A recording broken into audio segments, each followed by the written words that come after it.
Emergenza loculi finita al cimitero di Favara, dove in mattinata sono iniziati i lavori di tumulazione delle 28 salme che attendevano giusta sepoltura.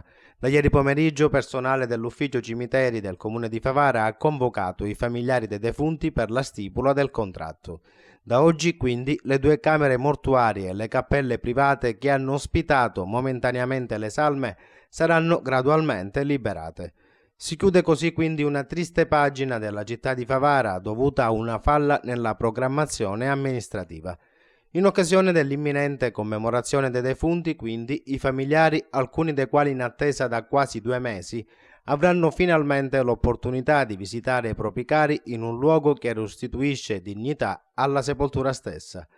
Questa esperienza negativa deve assolutamente indurre amministratori e dirigenti di settore a non incorrere nuovamente in questo tipo di problemi. Gli sbagli spesso portano insegnamento, speriamo che questo valga anche per chi ha responsabilità pubbliche.